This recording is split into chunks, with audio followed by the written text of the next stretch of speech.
আমার বক্তব্য ইতি করাবো। সংগ্রামী ভাইরা, আপনারা জানেন এখানে বেশ কয়েকটি মিটিং আমরা করেছি।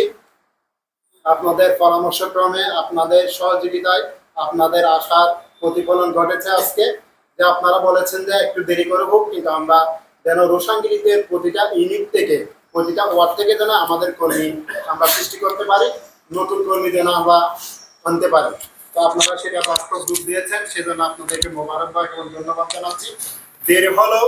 দেরিতে হলেও আপনারা যে একটু সুন্দর সর্বজনীনভাবে এবং উৎফুল্লভাবে জনমুখীভাবে আপনারা যে একটা প্রোগ্রাম করেছেন, সেই জন্য আপনাদেরকে আবারও বাংলাদেশ ইসলামী পরিচয় দক্ষিণ উপশাখার পক্ষ থেকে আপনাদেরকে ধন্যবাদ জানাচ্ছি। সংগ্রামী ভাইয়েরা, আপনারা জানেন বাংলাদেশ ইসলামী পরিচয় দক্ষিণ উপশাখা 8টি ইউনিয়ন নিয়ে কাজ করি। বাংলাদেশ ইসলামী প্রতিটা ইউনিয়নে আমাদের ইনশাআল্লাহ আজিজ শক্তিশালী কমিটি আমাদের ইনশাআল্লাহ আছে। বাংলাদেশ ইসলামী যুব সমাজ ছাত্র সংঘ কমিটিও ইনশাআল্লাহ আমাদের নবায়ন হচ্ছে। কিছু কিছু কমিটি আমাদের নবায়ন হওয়ার পথে। ইনশাআল্লাহ আজিজ, আপনারা শুনে আশ্বস্ত হবেন, যদি পরিচরিতে গোছানোভাবে, সুন্দরভাবে এবং অ্যাক্টিভিটিস ভাবে এবং সাংগঠনিক রুল রেগুলেশনের উপর যদি কোনো একটি সংগঠন থাকে, সেটা হলো বাংলাদেশ ইসলামী যুব সমাজ ছাত্র সংঘ। ঠিক কিনা ভাইয়েরা? এবং যারা ইসলামী নামের কাজ, ইসলামী নামধারী অন্যান্য সংগঠন যারা কাজ করতেছে, তাদের ইতিহাস, তাদের RSBS খতিয়ান যদি আপনারা অ্যানালাইসিস করেন, আপনারা দেখবেন সেখানে কি ভুল ত্রুটি কি আছে না আছে। আপনারা দেখবেন বাংলাদেশ ইসলামী ছাত্র সেনা 1980 21শে জানুয়ারি থেকে আজ পর্যন্ত আমাদের রেকর্ডে কোনো ধরনের আমাদের কোনো দুর্নীতি নাই, আমাদের কাছে কোনো সন্ত্রাসী নাই, আমাদের কাছ থেকে কেউ একটা কথার মাধ্যমে কষ্ট পেয়েছে সেরকম কোনো রেকর্ড আমাদের ইতিহাসে আছে না। ইনশাআল্লাহ আজিজ সামনের দিকেও থাকবে না।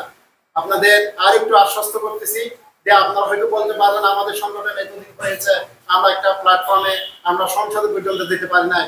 আপনারা মনোপূর্ণ করবেন না, আপনারা মনে এরকমের কোনো আপনারা কষ্ট নিয়ে নেবেন না। কারণ আমরা সংগঠন করতেছি কাউকে খুশি করার জন্য নয়, সংসদে গিয়ে আমরা নিজেকে প্রতিষ্ঠিত করবো সেই লক্ষ্য উদ্দেশ্য নয়।